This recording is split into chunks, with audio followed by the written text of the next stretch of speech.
counseling here at the high school. The format for tonight, we are going to discuss academic planning. And fortunately, we're lucky to have BCAT filming this event, so for any of your friends that didn't make it, you're not going to miss out because it will be recorded and posted to BCAT. Each counselor is going to talk about a different aspect of academic planning, so you'll be able to hear from most of the high school counselors. And we're really just going to jump right in. We've been doing the academic planning night for about 7 or 8 years now. For years we did a junior college planning night, which we still do. We do a senior college planning night. And we sat down as a staff and we obviously talked. We felt freshmen and sophomore really need this information as well. And I think this is an important aspect to the college and career planning process. So we're just going to jump right in. And you all have this information. We did hand everything out on the back table. You can see we have all the information you need. But these are the counselors at our school. We're very fortunate to not only have 5 traditional school counselors, but we have 2 school adjustment counselors. The past 5 years, even pre-COVID, we were struggling keeping up with the various social and emotional issues that we were seeing in the high school. So we're very, very fortunate in this community to have support staff. So we're lucky to have 2 school adjustment counselors. They primarily will work on students that have any kind of social emotional struggles, whether it's a short-term or a long-term thing. So we're very lucky to have the added support staff. But this is the high school counseling department. Again, talking about support, we have 2 great secretaries in our office as well. And I think for parents of freshmen and sophomore, when you call the counseling office, you're probably going to speak to either Teresa or Marisol. So they're a great addition to our staff. They're the front lines for us in terms of helping triage different issues, but those are probably some names you will be using in the future. And then tonight, we're going to talk about the academic planning process. We're going to talk about SCORE. How many parents have had children go through the schools before? Or is this everyone's first shot? Okay, do you remember Naviance? I don't know if you remember Naviance. I know you know. I know you know Naviance. So we used to use for about, almost over close to 15 years, we used a program called Naviance, and that was a college and career software program. They were the only show in town, so to speak. But there's some competitors to Naviance that have really been publicizing and advertising their services. So we actually moved from Naviance to SCORE, which we're so far happy with their service. And we're going to talk a little bit about SCORE. We're going to get into a little bit of career exploration, college basics. We're going to cover a couple of issues around stress and anxiety. And then, of course, in the end, we will open it up for any questions that parents may have. So the high school counseling department here follows what's called a developmental model. And what we try to do is, just like teachers in the classroom that have a set curriculum, this would be our version of a curriculum. So we have certain goals we really try to help students work through each year at Burlington High School. And we label those, as you can see, on our school website. We actually really get into details about what does transitioning and orientation to high school look like over the course of the year for a grade 9 student. And we do that for each of the standards here. And we do update that every 2 to 3 years. We update it as things change.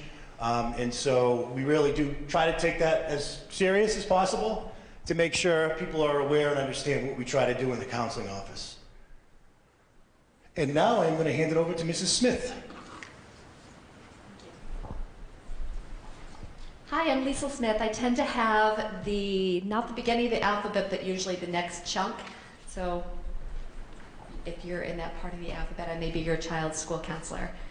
So where are you right now? 9th and 10th grade. Now you've started high school. Now's the time to really start digging in and taking things a little more seriously about with the long-range plan of we want to make a plan for all of your students after high school. We don't want them to make that plan senior year, 2nd semester. So going backwards, here's the ideal way we recommend that you approach this. So as 9th and 10th graders, start to think about your future plans. What are your strengths? What do you love to do? Where are your passions?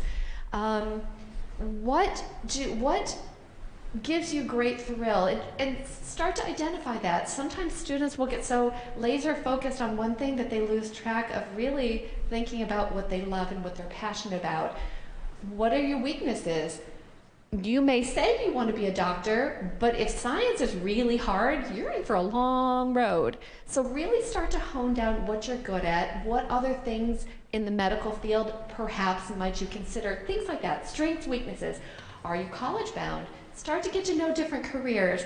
Talk to your kids or have friends talk to them about the things that you say, oh, have you considered this? Get to know what different fields and careers and different things are out there. Some of them are fun. Some career paths are fine with just a training program. Others, a 2-year program or a 4-year program or even beyond. Start to think about what is out there and what kind of education it requires.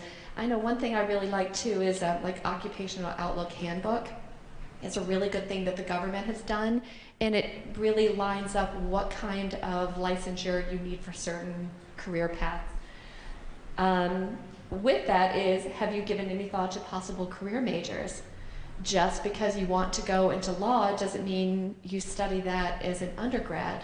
You have your college and then you've got law school afterwards. So sometimes what are you going to do before then?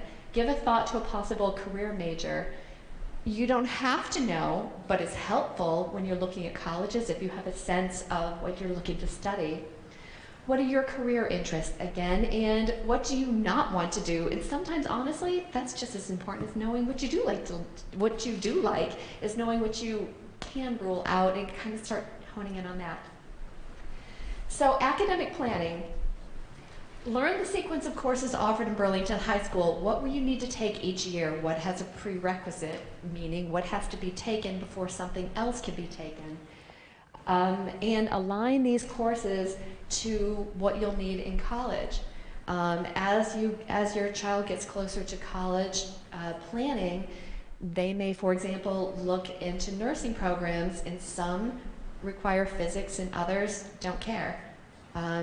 So as you start to get to know some of those things and get to know schools, find out what exactly is required. And periodically, you may come up with it. We tell students, don't plan for just next year, plan for 4 years. And periodically look at your plan. Okay. So here's what we've shared with your students. We met with all of our 9th, 10th, and 11th graders last week. The teachers have discussed options with them and their recommendations and have added them, for the most part, into SCORE. There's a couple absences and we're waiting for a few, but the teachers have put their recommendations into Aspen, and now we met with students and talked to them about what they need to take next year. And then on this past Monday, Mr. Adebato met with the students and reminded them how to enter their courses into Aspen. And they have the next 2 weeks where we will meet with them one-on-one with all of our students assigned to our caseload, so we can hear what they're thinking about and help them put things into Aspen. And then the deadline, the portal closes on Monday the 20th. Then over the next 2 weeks, that's when all of us get to do all like the digging through the weeds of any kind of issues we have, making sure people have what they want, have enough credits, and sort through any kind of challenges that we have. So the deadline for final changes is March. So any questions you have with the teachers, any concerns about levels, any questions, I would say now's the time to reach out to your child's teacher and find out whatever questions you have. Now's the time to get those answered, because everything has to be done by the end of the month, and that's when our window closes and we can't make changes either. So preparing for graduation. Full year classes are worth 5 credits. So English, you take English every year, you take math every year, Even if you double, there are some students who love math, other people think they're crazy, but there's some students who double up in math. Even if they double up in math, you still have to have an experience of some sort of math in Burlington High School senior year. Science, you need 3 years of science. People who love science are going to take way more than 3 years of science. One of those needs to be life science, which generally for 9th graders is biology. One needs to be physical science, which generally for 10th graders is either chemistry or physical science, one of the two. Social studies, you need 3, US History 1, 2, and World History 2. World language, 2 of the same language in sequence. Exploratory, there's a list in the program of studies, which is online, and is pages 8, 9, and 10, have the list of all the classes that are acceptable for exploratory. And the idea is that students will get out of their comfort zone or try something to enrich them and develop them. Gym and health, a combination of one or both of those every year through graduation, and an additional 10 credits, total 110 credits. And 10th graders are required, 9th and 10th graders are required to have the digital citizenship, but beyond that, we're bumping that down to something at the middle school. And so they won't have to do what has been typically required at the high school. Also, we're going to talk about MCAS in a bit, but they need to pass MCAS. And again, all of this information is also in the program of studies, which is a tremendous resource also. Additional opportunities, I won't so much talk about virtual classes. That's more 11th and 12th grade. More if your child can't find what they want in our school, in the program of studies, or there's schedule problems, there's options that they can do through an online program.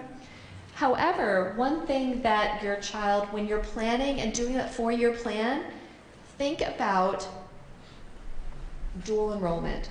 Dual enrollment, what that is, if you take any of the classes that are listed on this, if you take any of the classes that are listed here, then they also, by doing nothing extra than going to the class, for example, honors or AP Psych, you sign up for the class, and if you do the paperwork and get it in for Middlesex Community College, when you finish that class with a grade of B or higher, I believe, then you get a Middlesex, you will be able to get a transcript through Middlesex Community College, giving you 3 credits of college credit, which is huge. Yes? So is it only through these classes or classes that are offered through Middlesex? Like if a student wants to take a class like UMass or something Right. like that, can they do that, or is it only? So the question is, I'll repeat your question for those who may not have heard. The question is, can students only get college credit for these? At our high school, yes. However, we've had students who on their own have chosen to take physics at UMass Lowell or English at Middlesex Community College. And so if your child wants to take something that's not on here, you need to reach out to Middlesex Community College for summer classes or for whatever. If they do that, that does not go towards their Burlington High School credit, towards their grade point average and the credit towards high school, and it won't count towards a graduation requirement here. However, when they do apply to colleges, that is something that will absolutely be considered. And the benefit to the dual enrollment is, typically in colleges, you take usually 5 classes each semester. And so if you already have credit from high school and you know nursing is going to be crazy difficult sophomore year, first semester, great way to get psychology out of the way, great way to get a business class or something else, an additional something out of the way to lighten your load a little bit. So these are classes very strongly to consider. I see another question. Does it show on their transcript so that the colleges know that there's a college level class? It does not. However, when your child's applying to college, it'll ask you what classes have you taken, and it'll ask you what kind of classes those were, or have you taken any classes at a college for college credits. So that's when you'll report it. It doesn't say, because when you're taking these classes, you don't necessarily know who next to you is taking it as a dual enrollment and who's not. So it does not on the transcript. I don't believe, have they discussed change? No. So at this point, no, it doesn't. Right now it's not. Right now, no. Okay, so, but I will say, I'm sorry, Joe, can you go back just a second?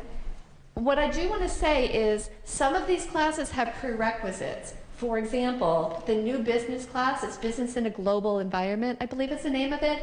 That does have some prerequisites. So as you're doing the 4-year plan, this is where it's important to pay attention to those prerequisites so that you can plan ahead, get what you want in before you take any of these. Thanks, actually, as of today, I talked to the history department convention. It looks like AP, there's a high likelihood AP World will be added to this. Oh, wonderful. So Mr. Adebato just shared for those 10th grade families out here going to the 11th grade, typically juniors take world history, and AP World is looking to also be added to this list. Are you talking about, is anyone talking about AP classes? No. So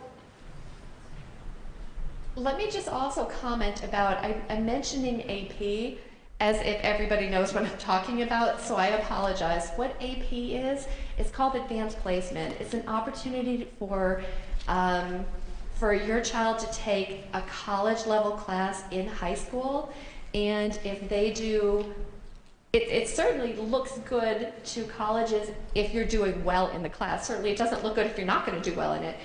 But if you do well on there's a test, a very standardized test that's given to everyone in the country who takes these AP tests. And at the end, there's an exam.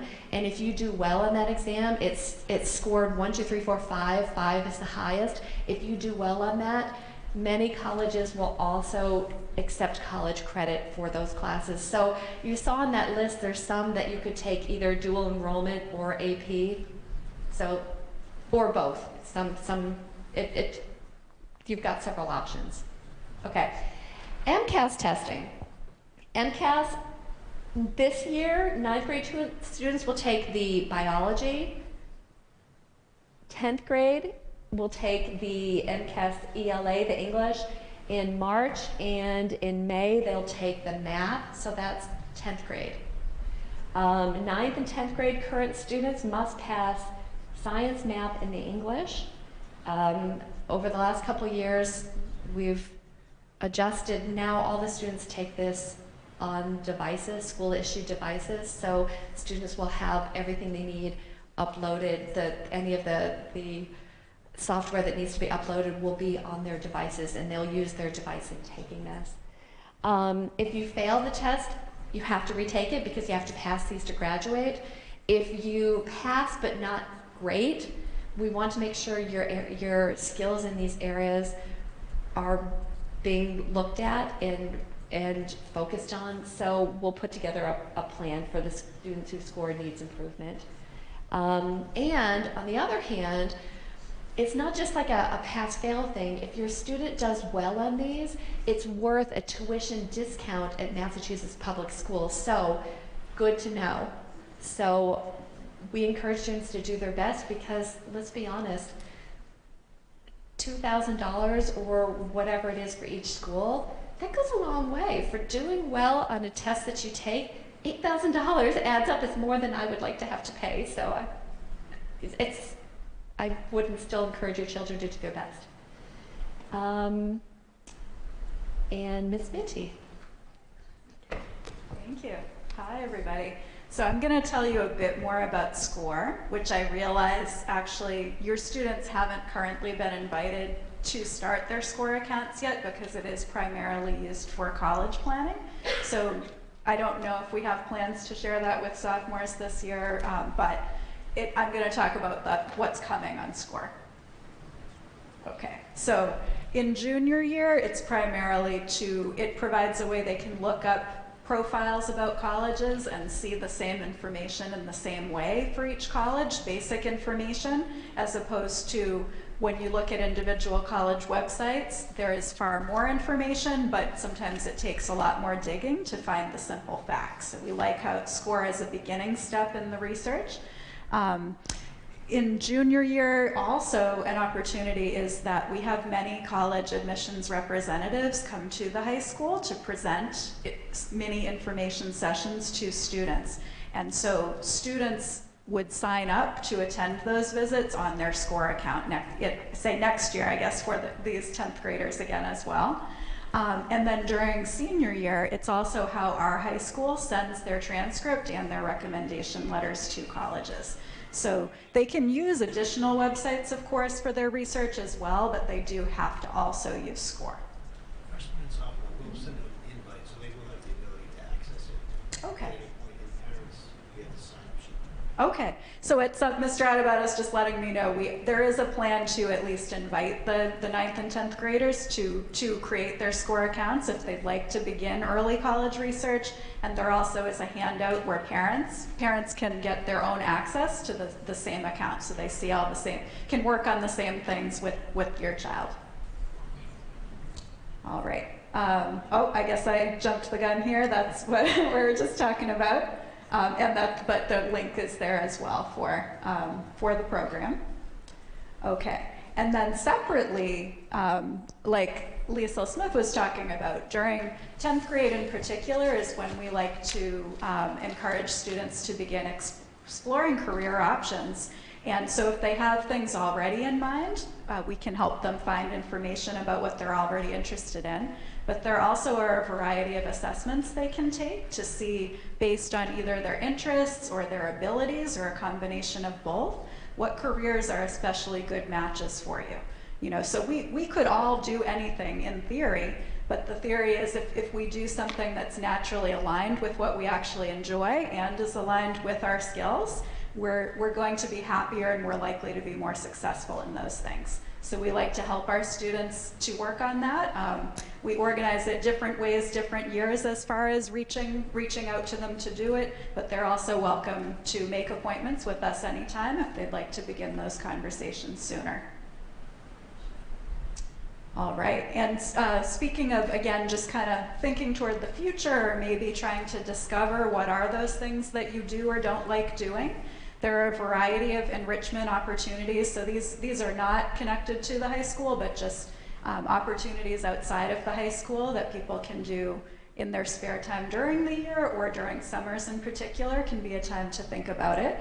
We have a link on our website to a variety of opportunities. You know, so some are actually programs where you can take early high school courses at colleges, so they're more academic based. But there also are, you know, just opportunities to volunteer at local hospitals or at the New England Aquarium if you're interested in marine biology, things like that. So we would encourage people to just try things out to see. Sometimes, like Lisa also said, discovering what you think you would like, but trying it out and then finding, oh, actually I didn't realize this part of it really isn't for me. The sooner you find out, the better. We have a bulletin board in our counseling department where we post job opportunities for students when employers share those with the high school. So it's often read in the morning announcements reminding students they should feel welcome at any time just to drop by and check out that board for the latest opportunities. During junior year, they also often offer a particular day where juniors are invited to take part or all of the day to reach out to a local person or company where maybe they'd like to shadow for the day. And I guess I already spoke about enrichment and summer programs. All right, so moving more into the college side as opposed to the career side. Though we talk far more about it in junior year, I do think sophomore year in particular is a good time just to start early exploration of colleges and what you may or may not be interested in.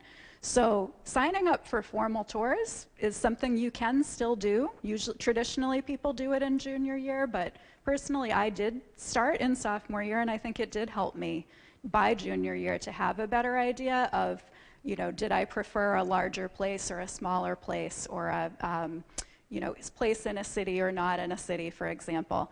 But even instead of a formal tour that you sign up for, just simply attending an event at a college, a sporting event or a play or something like that, is just a way in 9th or 10th grade to just see what college looks like and get an idea for what your preferences might be. Also, thanks to COVID in particular, and we don't say that often probably, but colleges really improved during those years where they were shut down.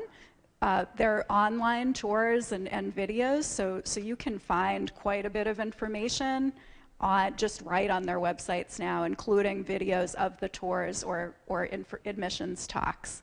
Of course, social media is a way that everyone likes to get their information nowadays, and that can be a valid source to find. Also, the traditional testing websites, the College Board for SATs or the ACT website, do have some good college research material as well. I think Joe said he's going to mention, yeah. So when a student is applying to college, these are the things that the college is looking at when making a decision whether or not to accept that particular student. Transcript is at the top of the list because that is always the most important factor. So people do get caught up in many of these other things on the list, but none of these should ever take over for making sure that they're taking the classes at the appropriate levels where they're going to be successful, because what the colleges want to see is ideally that they've got B's and better in all their courses, but they're taking a challenging level while still being able to maintain those B's and above. They, depending on the size of the school, extracurricular activities can also be a factor. And in this area, extracurricular just means anything other than their classes. So it could be a Burlington High School activity, but it could also be any activity outside of school, like having a job, or being involved with their faith community, or volunteering at the YMCA. So variety of things, and colleges are not comparing who has 6 things versus 4. It's really about quality over quantity. So they just, and you also don't need to have one of every category. So I think sometimes people worry, oh, I need a volunteer, and I also need to be playing sports, and I also need to be in clubs. They don't expect that. They just want to see what is something that you've been investing your time in or exploring other than just your classes.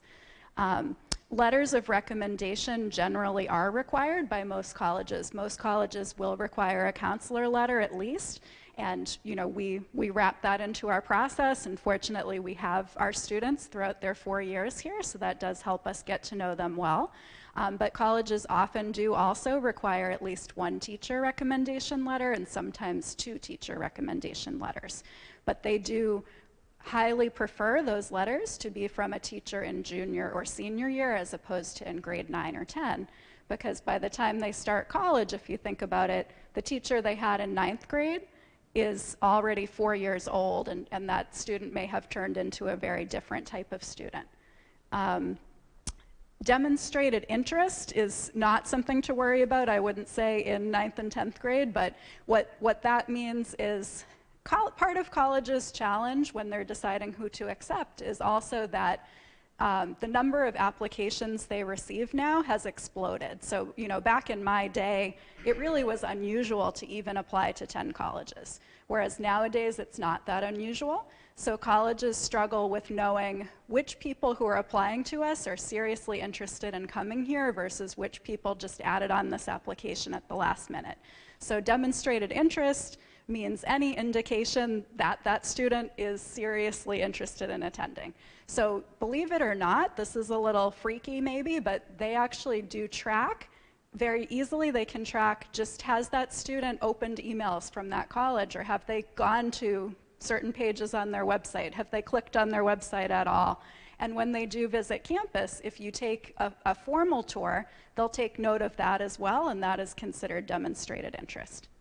And then standardized tests is a far lesser part of the application situation at the moment. For the last 3 years, hardly any colleges at all have required the SATs or ACTs. By the time your students get to their senior year, though, I think there probably will be a few more colleges beginning to require them again. However, again, it is never more important than their transcript and their grades. Okay, speaking of the transcript, and this is the last part I'll talk about before I'll pass it over to Stephanie.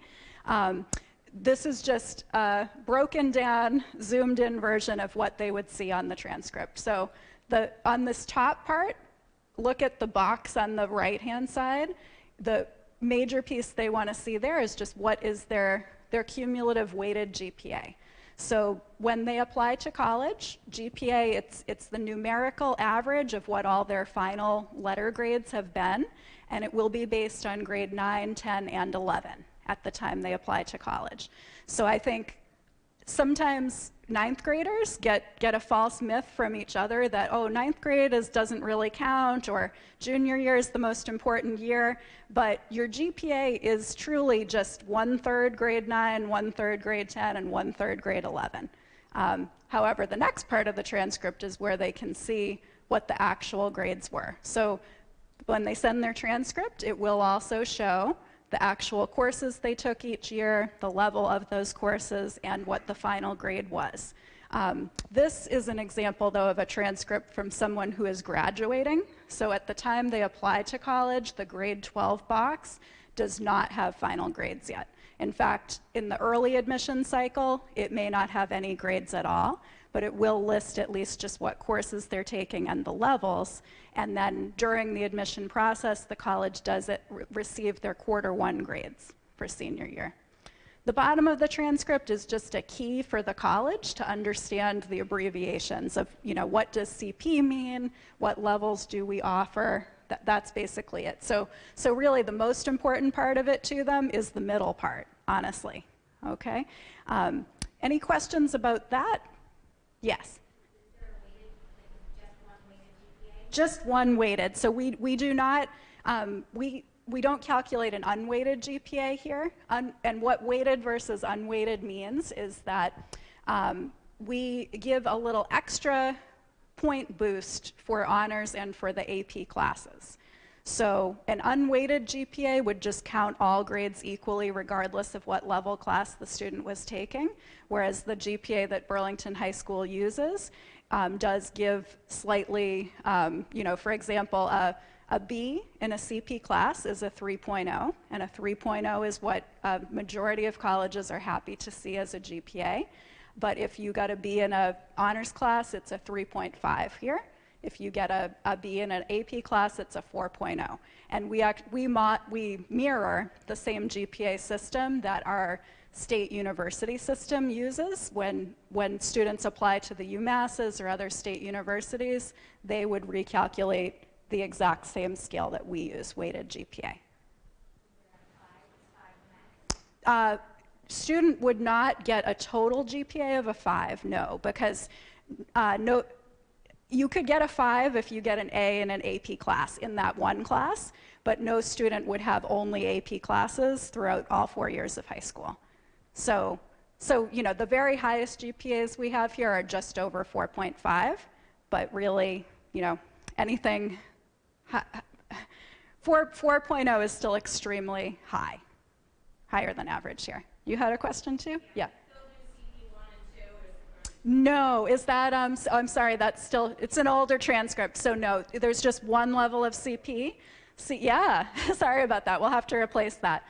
So CP does just stand for college preparatory, which is college preparatory. There are some high schools that have lower levels than college preparatory, but all our main classes are college preparatory.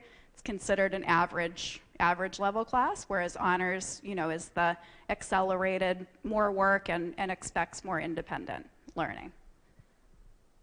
Any other questions about the transcript or yes? What does the credit mean on the first page? What does the credit mean? Oh yes, so that is also something that actually isn't very important from the college standpoint, but I guess you know, every high school has very different amounts of credits that they award. On our key, and they'll understand like a full year course for us is 5 credits. 2.5 would be a half-year class. But the total number of credits that is reported on the top portion of the transcript along with the GPA. It's not really a competition for who has more or less credits, as long as they have the minimum credits of 110, which all our students easily, most students easily manage that.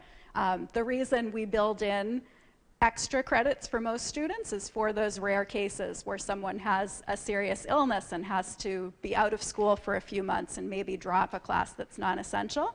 They're going to have less credits, but that's not something a college is scrutinizing. It's really more for our purposes, just that they meet the graduation requirements that Lisa went over. Yeah. Okay, I think I'm going to pass it over to Stephanie now, just for other aspects of the college admissions process. Hi, I'm going to go on this side and mix it up. So another factor in the admissions process are extracurricular activities. And what colleges would like to see is engagement and involvement in school, and they'd like to see depth and breadth of activities. So they're less interested in seeing someone be in 27 activities than seeing you engage in an activity that you love for 4 years. Sometimes we in the counseling department get asked, well, how does this activity look? Should I do this? How does it look? And I'm like, if you really enjoy it, then it looks great. You can always default to what you love and keep doing that. We've also had admissions people tell us, you know, I love a kid in the band. Like, they want to see students have a variety of interests and things that they're passionate about. To that end, we encourage all students to start to create an activity list and to keep track of the activities that they're participating in. That includes activities in school and out of school. So anything they're doing affiliated with Burlington High, or scouting, or anything affiliated with their religious organization or a job. So really anything that they're doing that is not academic, we want to see on that list. We'd love to see students strive to accomplish more things, you know, beat your own personal best in track. We want to see you commit to the activities for several years if possible. And if you are a leader, we want you to demonstrate leadership. Remember, leadership can also be demonstrated by being a role model. You don't necessarily have to be the person in charge, but you can be a leader through how you encourage and support your peers. And then we also have Adopt a Class, which is a scholarship, so students can volunteer to work on different activities throughout the town, like the Pine Glen Carnival, for example.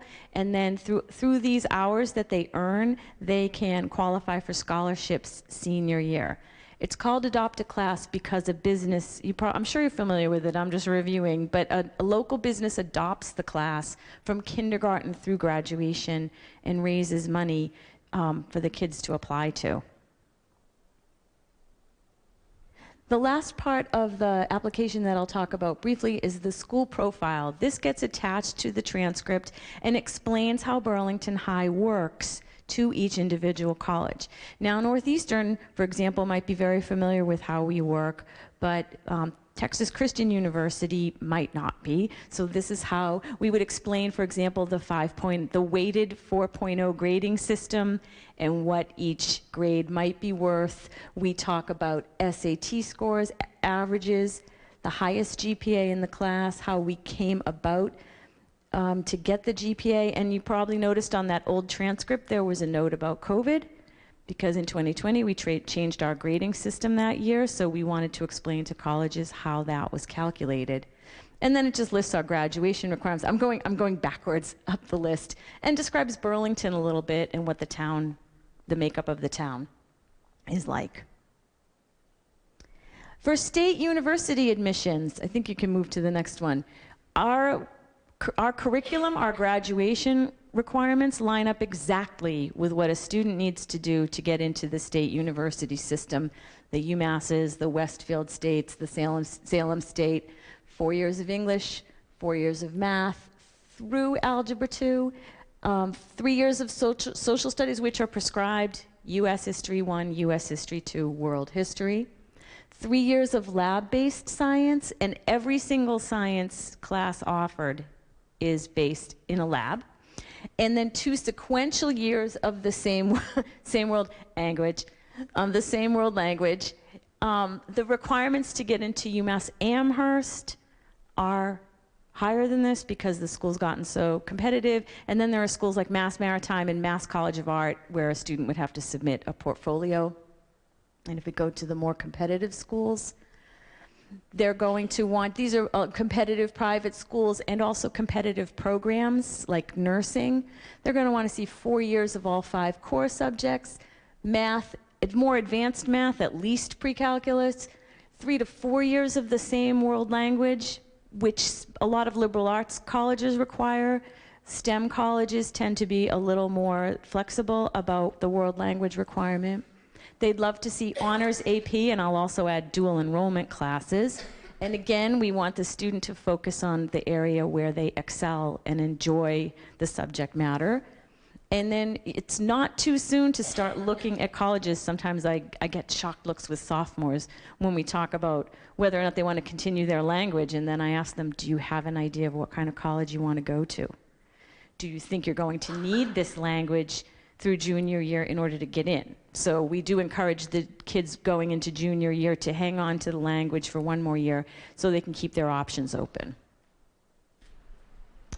So the test landscape keeps changing. Although every year more and more colleges seem to be continuing to be test optional. The entire University of California system went test free this year, which means they will not consider scores at all, even if they're sent. So the 2 main tests are the SAT and the ACT. The main difference being that the SAT focuses on 2 subject areas, and the ACT includes science, writing, and has less math. We offer the SAT at Burlington High. We do not, and the PSAT, which is the practice test. We offer those at Burlington High, but not the ACT. I skipped over this at the top, but fairtest.org is a nonprofit organization, and they keep track of all test optional schools or test optional programs as they come up. So their lists are some of the most current in the country. When you're taking these tests, there are fee waivers for low-income families. Mr. Adebato is going to talk a little bit more about the timeline, but generally students start with some of the practice testing in grade 10, and then that goes through January, could go through January of senior year. The SAT is going to be digital beginning in 2024. There's a slide I'll show you for how that's changing.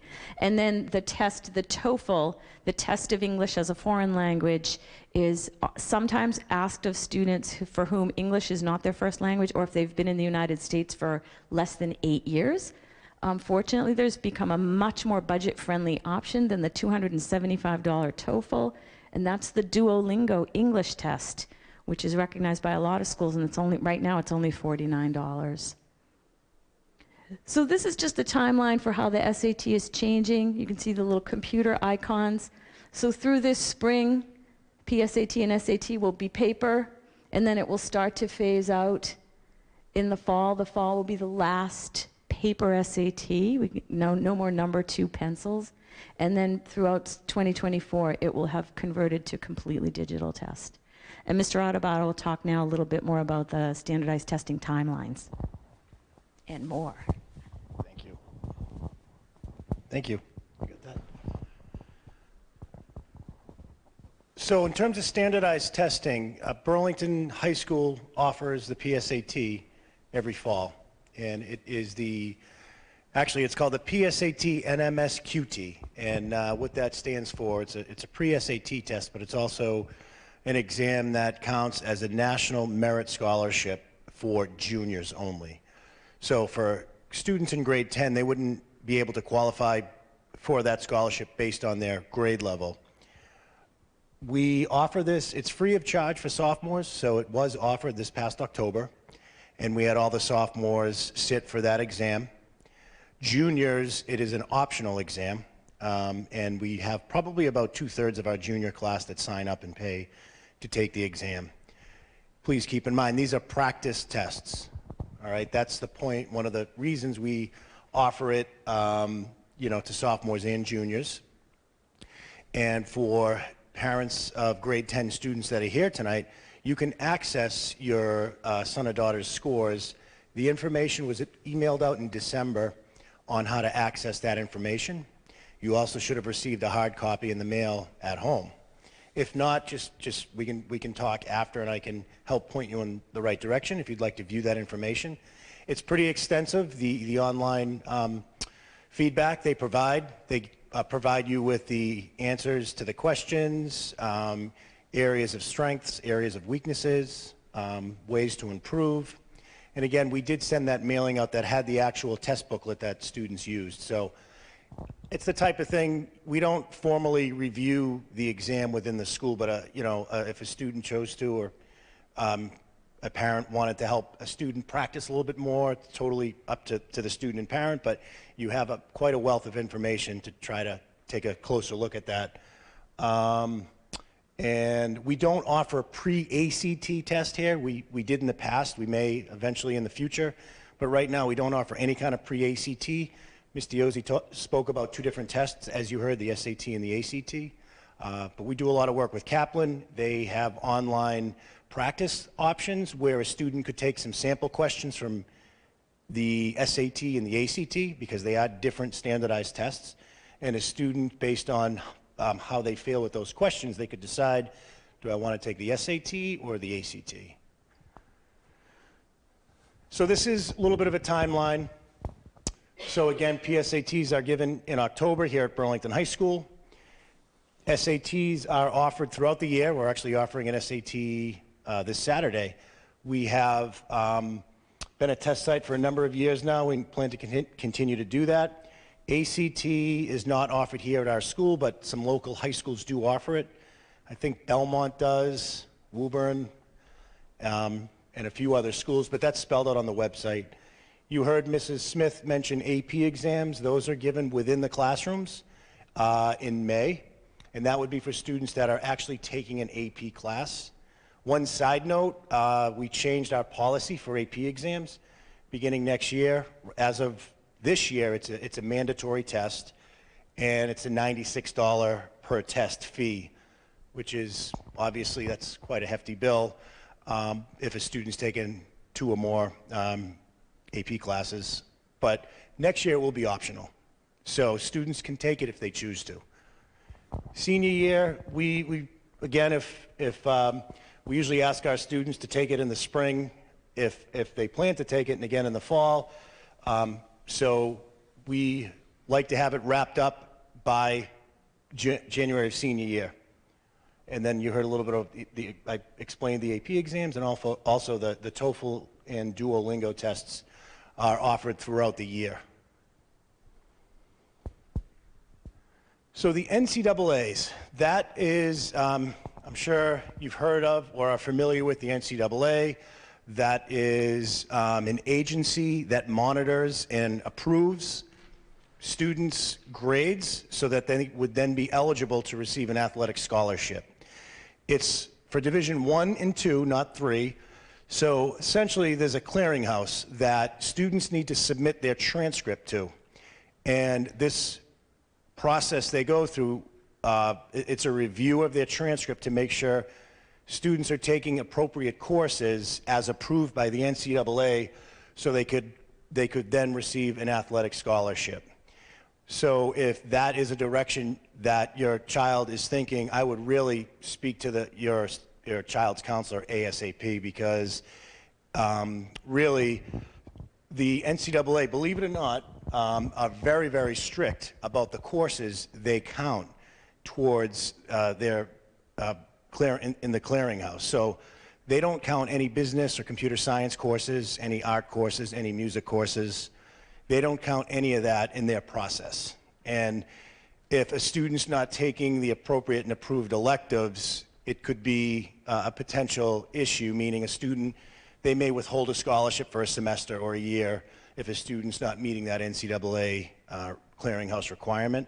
So again, if that is the path you feel your child is taking, I would really suggest you speak to the counselor about that ASAP, just to make sure, especially now with course selections, it would be a good time to really make sure you're in alignment for that. What should 9th and 10th graders be doing right now? Well, you can see certainly the course selection process. You've heard about the timeline. We've rolled all that information out. And we really encourage students to talk to teachers, parents. As you heard, counselors are going to be meeting with every student, grade 9, 10, and 11. Quick 10-minute mini meeting just to go over courses. We really encourage students, please read the program of studies, or at least browse through it. It's quite a long booklet. It is a PDF online that students can access. Our program of studies lists all the courses we offer at the high school. I did hear a lot of questions around GPA and weighting. It's all spelled out in there. How we go about doing it. It's pretty detailed, so I really encourage parents and students to do that, especially going into grade 10 or 11. We have such a great repertoire of elective classes. We ask students to really make sure you read the descriptions on those. We talked about PSATs, but certainly this is a time to review them. We've talked a little bit about careers and interests. So again, when thinking about courses to take, if a student has an understanding of what they're passionate about, what they like, what potential career, that can help with the process of thinking about what electives to take. It's not too early to start thinking about and looking at colleges if that's the path that the student chooses. Yes, question. I was wondering if there's a place for us to see their transcript. Like, is it available to us on Aspen? I know that the report cards disappeared after a little while, and no longer have access. So There's like a place that stores it long term. there isn't, a couple of things. One, you could request it. So the question was just around how can I see the transcript? And so you could request a transcript, but for a student in grade 9, it would be blank because our transcripts are based on final grades only. I think this was mentioned, but if a student, it's really just the final grade that's reported, not first, second, third quarter, just the final grade. I do think, I'd have to take a closer look, but on Aspen, if you go to academics, you might be able to go to all records, so you could at least see the final grades from previous classes. But I think that if you wanted to see a transcript, I don't, what grade is your? Well, I am an 11th grader, so I'm kind of cheating the system by asking it. Oh, so, I'm a 9th grader too, but like. yeah. I thought you were at the junior college planning night. Yeah, so request a transcript. Just come down to our office. We have a process. Ms. Kavanaugh, one of the secretaries we talked about earlier, we have a process in place. She'll get it to you within 24 hours usually if you want to check it out. It's any student's right to do that. And I have another question too. If they have regrets about what they took as freshmen, like they took a CP path and now they want to take like a different track of wishing that they took an honors level class, do you offer anything over the summer for them to like make up or try to get caught up so they can stay on the same path as the honors level? We don't offer anything over the summer. I would be curious to know, when you say caught up, so a student could still move to honors classes if it was a type of thing where they think they're behind in a certain area. I'm not sure what the specific situation is, but a student could take a CP in 1 year and then certainly jump to an honors the next year. There isn't a way to retroactively go back to do anything about that particular course, but if a progression's going up into senior year, I think that says a lot right there. I think I had a couple more. Get a part-time job. So job opportunities are definitely back. Our bulletin board in our office is packed with job opportunities. So if any students would like to try to get a job, it should not be a problem right now. We try to post all our volunteer and enrichment opportunities. I think Ms. Minty discussed that. And then leadership roles. Again, any students that are seeking leadership roles, I think Ms. Diozzi made a great point. Just because you're not the captain of a team or president of a club, that doesn't mean you can't seek other ways to get to have those leadership opportunities. And I know this is the grade level with National Honor Society. Questions around that usually come up.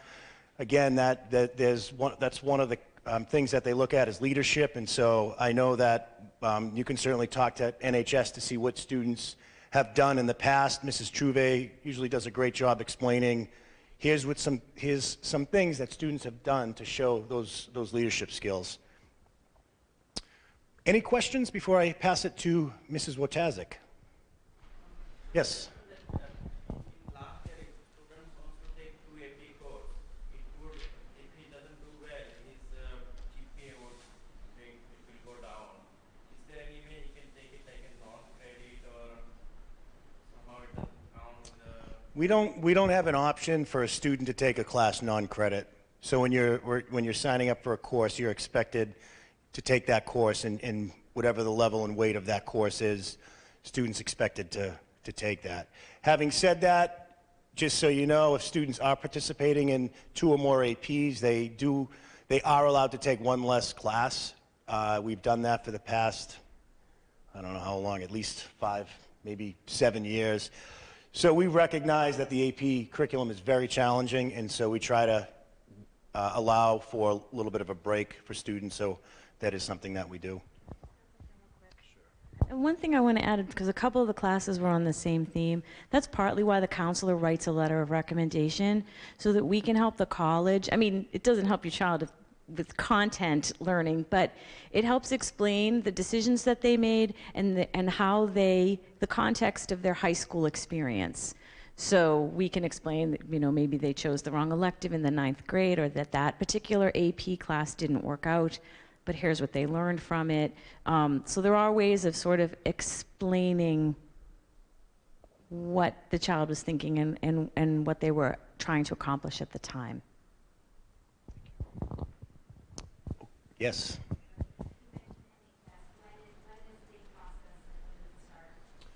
That usually starts, what's that? End of the month? End of this month? End of the month. I'm going to pass it over to Ms. Wojcicki.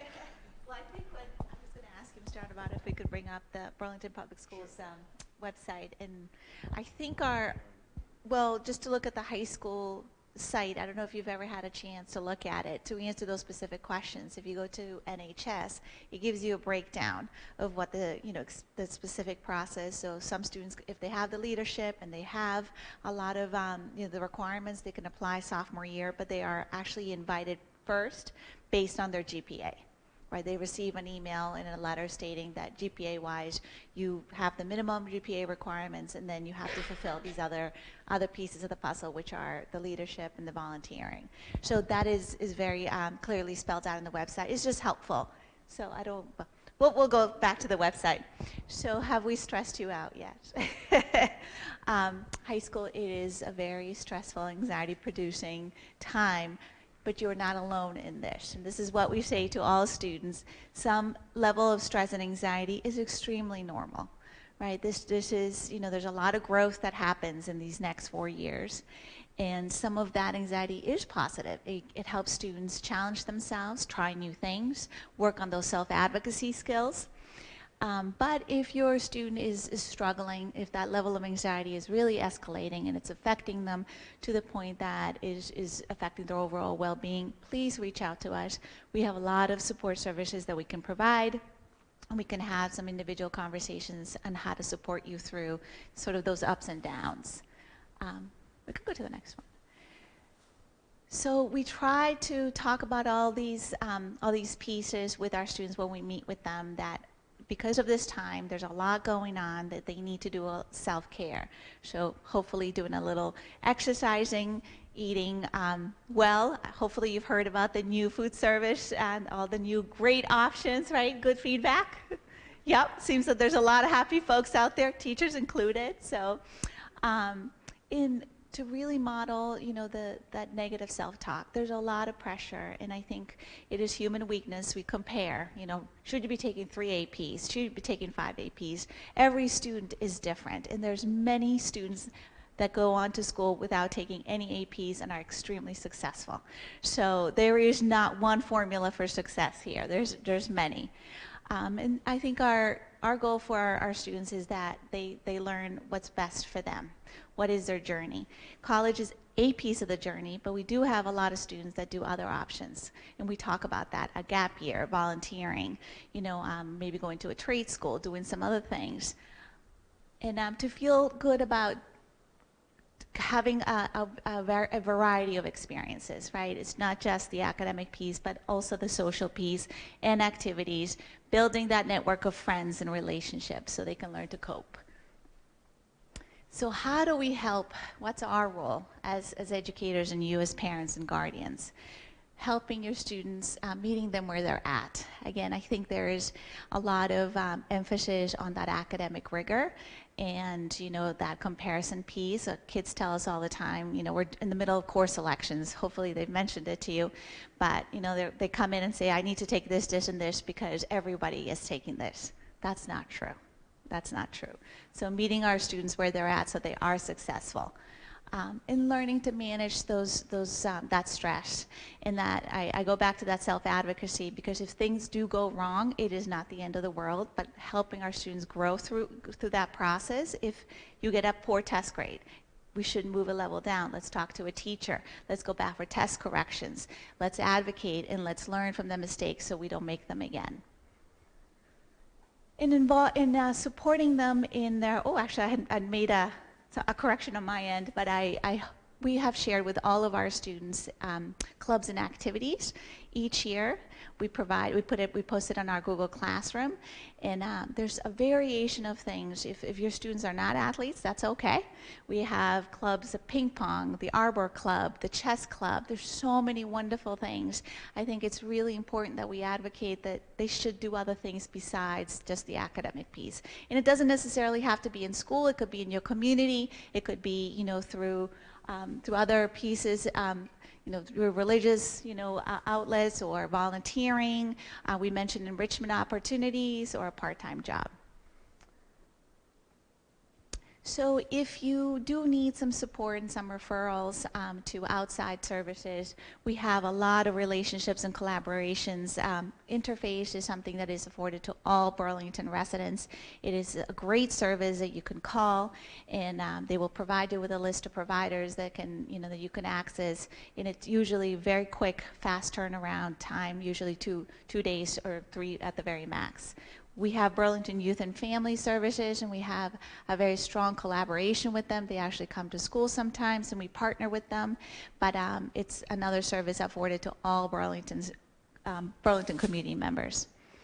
Of course, we have Leahy Clinic. And again, just please reach out to us if we can help you in that process. And it's just an individual piece, but we're here to support you. And any questions on that?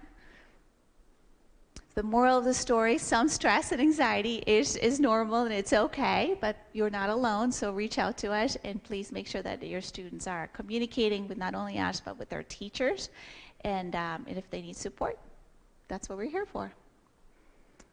All right, no other questions? And check out the high school website. Okay. Just a couple more slides, then again we can open it up for questions. There are a couple of events coming up we want parents to be aware of. It doesn't look like that's whoop. Could you go back to the slideshow?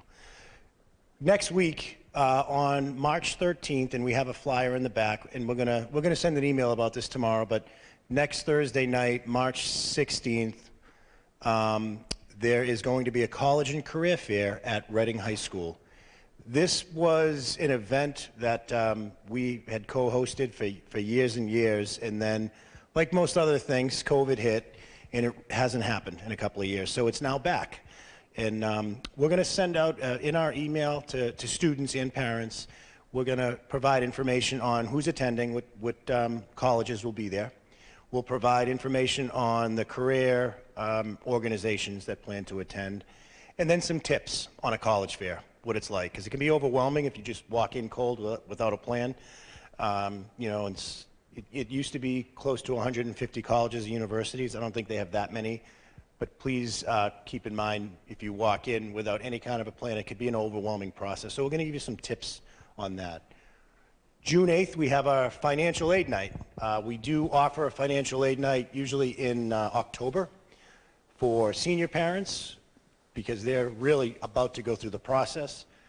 However, we do offer an opportunity for parents of grade 9, 10, and 11 on June 8th. And that is given by Amy Staffier. She's the financial aid person at Simmons College, I believe. She does a great job. She's Burlington parents over the years, and we're happy to have her again. One thing not listed there on March 30th, this month, it's a financial aid event, but it's for parents K through 8.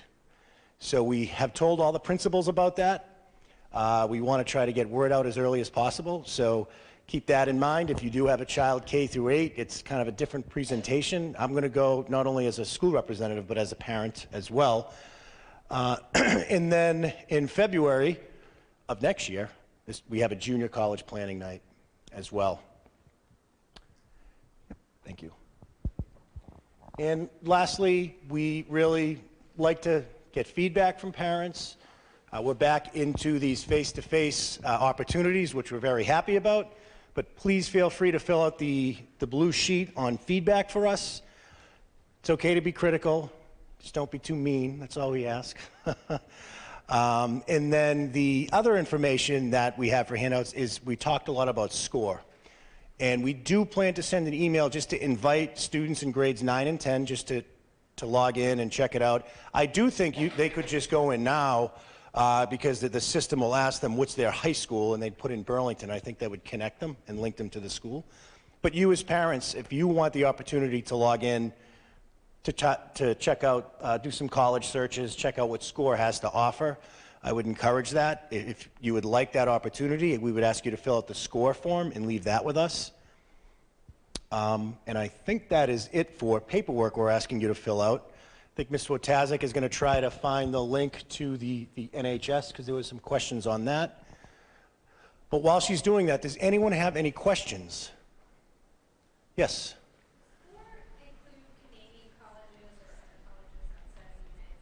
Yes, it does. Yep.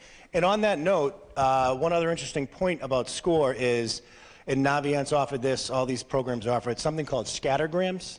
All right? And so what the scattergrams do is it provides you with a snapshot. It goes back 3 years? 3 years. It will provide you with a snapshot of how Burlington kids do at a particular school. You'll get an average GPA, an average SAT, and you can use that as a basis of comparison. This is primarily for juniors because you don't have much information. So check out the scattergrams because that's a pretty interesting thing to look at because that's Burlington high school student data. So this is information about NHS. What they look at is leadership, community service, and as a scholarship and character. And as Ms. Wojtaszek said, the very first thing they will use to have a student in the initial pool would be that GPA. And I think it starts the 3.7. It says 5-point scale, but it's really a weighted 4.0 scale. Yes? That has not been shared with students in grades 9 or 10 yet. What we'll do is we'll send out a kind of a mass email inviting students to do that. But if a student wanted to try it now, they probably could log in. It's going to ask them, what school do you attend? And Burlington High School is a SCORE user, so it would probably still allow students to still access it, if that makes sense.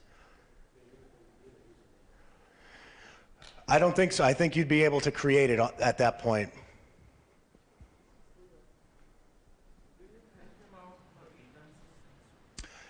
The questions around our intern program, I don't know if parents are aware, we have a pretty robust internship program. It's really taken off over the past 3 years.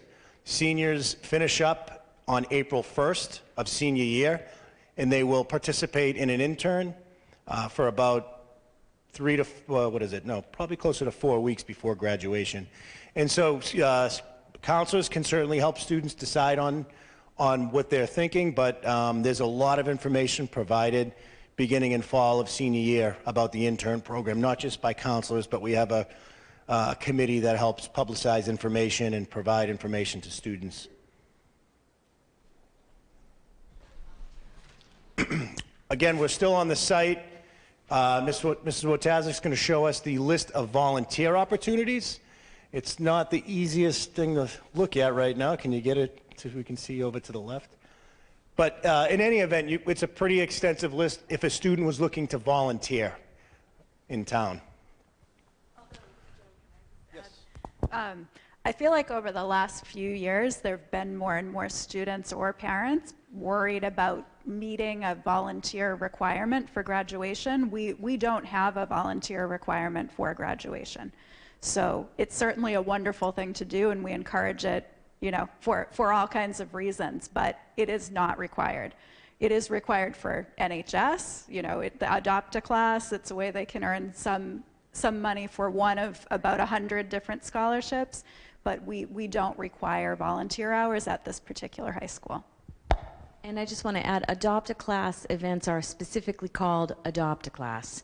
So they're on the morning announcements, and students can sign up right actually in our office, because one of our secretaries is the advisor. So you can't necessarily volunteer at say, at the food pantry or at a farmer's market and call it Adopt a Class. It needs to be specifically named that. Any other questions? You can, again, thank you all for coming tonight. You could leave your completed paperwork on that table in the back. I'm going to stick around if any parents wanted to ask questions they didn't want to ask. That's going to be publicized on BCAT, but I'd be happy to answer any individual questions. Thank you.